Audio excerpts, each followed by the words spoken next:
Today on the TMZ Podcast. Welcome to the TMZ Podcast. Jason and Jamie. Jamie, 3 things you could have watched on television last night. Mm-hmm. 1, the State of the Union address. Mm-hmm. 2, the Lakers-Oklahoma City Thunder game where LeBron James broke the all-time record. Or 3, anything else in the entire universe of television. What did you choose? Well, I had a PTA meeting, so after that, I we really did- should reherse these things. I before did we watch. go on. No. Of course, I did come home and watch all the highlights of everything.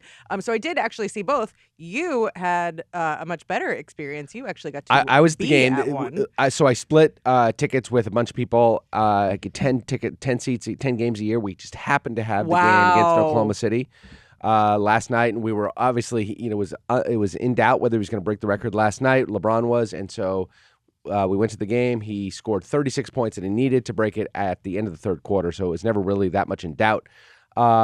It was a great event. I know not everybody's a basketball fan. I don't know how big of a basketball fan you are, but you're a basketball fan. Okay. It was, it was cool to be a part of something in sports that's pretty historic. We all grew up with Kareem as the greatest scorer ever, and now somebody else is there. It was so awesome that Kareem was there. People break records, not all the time, but I feel like it's very rare that the person whose record they're breaking is alive and well and there to pass the torch. Yes. So Kareem was there. He looked great, by the way. He looks great he's got to be approaching 80. Yeah. So he looks terrific. Looked amazing. And couldn't have been more sort of Gracious. about the passing of the torch. And he really, he's a man of great wisdom. And he's like, look, these things, everything gets broken, and I'm not going to fight for my old records or whatever. No, and you can hate LeBron as just, a sports fan that he might not be your guy, but truly couldn't happen to a better player. His story is wonderful since 17, unproblematic, philanthropic, nice guy, family guy. Yeah. I'm going to steal a thought from Bill Simmons, a great sports reporter, the best sports podcaster guy out there, who said this morning, he said, LeBron James has everything in the world has been expected of LeBron James since he was 16 years old, and he has fulfilled every single one of the expectations, which just doesn't happen. No. Michael Jordan, nothing was expected of him at 16. He didn't get great until college. There's a million other examples of guys who were great early and flamed out. Every expectation, every pressure was put on this guy's shoulders, and he's carried through all of them. He's really remarkable. Well, love him or hate him. I mean, there's always hate in sports, whatever. But he's an unproblematic, nice dude at the core of it. Yeah. And you're right with the, coming straight out of high school, especially in baseball, all those guys that are drafted immediately and get these huge contracts, it never works out. It doesn't. So his family was there. Like, I was so jealous that you were there, just seeing all the celebrities that were there. Do you want to list them off? I mean, we got a list here. We got. I saw I saw Bad Bunny. I saw Jay-Z, Dwayne Wade, Usher, Floyd Mayweather. Of Shannon course, Sharp was there. Yeah, I mean, what I liked is courtside. You saw his two sons, his wife and younger daughter. She's very little, so I don't know where they were, but courtside were his two sons sitting next to Phil Knight, the owner of Nike and the benefactor for the University of Oregon, which is recruiting his sons to go play basketball there. I thought it was fascinating. The 3 of them were sitting courtside together. But it couldn't have been more star-studded. I mean, we're just scratching the surface of the number of people that were there. We didn't mention Denzel was there as well. Denzel got the biggest round of applause. Jay-Z, not at core a Laker fan, he's a Knicks fan, so he didn't get quite the round of applause that Denzel did. Nobody got a bigger round of applause than Denzel. It was pretty cool. Jack Nicholson? He's not there. He hasn't been. I've been going to games forever, and he has not been at there in years. The last time I saw him was definitely pre-pandemic, 4 or 5 years ago, and he's not in good health based on what I saw 4 or 5 years ago. Or he's drowning in ladies. So he was exceptionally large when I saw him, and was not wearing his weight well. Is the best way I can put it. It was the last time I saw him there. I hate to be distasteful or whatever, but it was not pleasant the last time I saw him. So, and I haven't seen him since. It doesn't mean he doesn't go from time to time. I just haven't seen him. But I think that's why. Here's my question. So they stop the game. They have, the speeches, the quick celebration. The Lakers lose. Yes. What is the vibe in the room then? So it was interesting. The Lakers got up 12 points early on, and we were all worried because if the Lakers blew them away, then they would sit LeBron because they have another home game in 2 days. So it wasn't important to him setting the record at home that he got it last night, and we all wanted to see it, obviously. So the Lakers got up 12 early, and then the wheels really fell off. LeBron, who is his whole career, which is what's remarkable about the scoring record, has been a pass-first guy, a team guy, unlike a Kobe or Jordan who got their points always. LeBron always hasn't. But they changed their entire style of play. He wanted the record last night and showed early he was taking all kinds of contested shots, shooting balls that he should have passed. He was still remarkable, scoring like crazy, but it took him out of his game, and the Lakers got out of their game as well. And they then, near the end of the third, they were down by like 16 at one point or 14 by one point. They came storming back. They're down by 3 or 5 when LeBron sets the record, and then there was no energy at all, and they ended up losing. So it was rough. As a fan, it was rough. It was just kind of like. All in all, I'm glad he broke the record last night. Of course. But, they're struggling for a playoff spot. So as a Laker fan, I was kind of bummed, but whatever. As a fan of politics, though, I was delighted at Mitt Romney. Have you been following this whole thing with George Santos? What happened last night? Well, is not as much as you, but yes. All of last night, the whole State of the Union was spicy. It was super spicy. Can we start with Romney? Because we love bipartisanship. Yes. We hate when the party that we love kowtows to the other party. We all hate that. But we love it when somebody does something reasonable and sensible that is also bipartisan. Mitt Romney, a lot of Republicans hate him. He is the Republican hero of the Democratic Party. I think that if he would have run for president as an independent, he would have a great number of Democrats who would vote for him. And last night, he confronted crazy George Santos. So I guess Santos was going around shaking the hands of everybody he could shake hands with.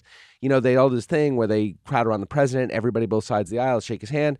And then he goes and he shakes every senator's hands, and Mitt Romney wasn't having it. So when Santos approaches him, he says, "You don't belong here, and you ought to be embarrassed." Oh, and God. So Santos fired back in a tweet saying, "You'll never be president," to Mitt Romney, which is undeniably true. But will you, George Santos? I don't know what his point was. Like that will hurt his feelings for the rest of his life. Oh, really? George Santos is fan. Oh, yeah. God, Mitt Romney doesn't care. Does George Santos have feelings? Of course. All of those egomaniacs, of course. He's a freshman, and the senior just looked at him and said, "Go sit down. No one wants you at the homecoming dance." Yeah. Like that will shape him. That has created a different path for the rest of his life. I just find it so funny that George Santos' response is, "Mitt Romney, shame on you. You'll never be president of the United States." What relevance is that? Will you, George Santos? I don't even know what your point is. You might as well have thrown a Yo Mama joke or something. I don't even. Right. So after the speeches, Romney gave a little talk to reporters. Here's what he said. You just said you don't belong here. Yeah. Why did you say that to me? I didn't expect that he'd be standing there trying to shake hands with every senator and the President of the United States. Given the fact that he's under ethics investigation, he should be sitting in the back row and staying quiet instead of parading in front of the president and people coming into the room. He ain't wrong. It's remarkable. We love it when politicians say something honest, right? Just say something. Be freaking honest. Yeah. They're never honest, ever. And it's part of the gig. I don't even blame the individuals. It's part of the job because we as voters don't even like honesty. We like people to tell us. We're the worst. I hate voters, myself included, like the stuff we fall for and whatnot. But when you have somebody just an honest moment, like, what is George Santos doing? He's a laughingstock. He brought disrepute to the chamber, to his party. He's a giant liar. And Mitt Romney's like, why should he be here? Yeah, you should be in the back row, quietly sitting there. Absolutely. Yes. But not the only spicy thing that happened. You want to talk about Jill? Did you see this video? I did. This didn't bother me. Oh, it was weird. Okay, so yeah, she was walking and she gave Doug Emhoff a lovely second gentleman. Yes. Kamala Harris's husband. Yes. And she gave him a big old smackaroo in the lips, and it didn't bother me. It is so generational.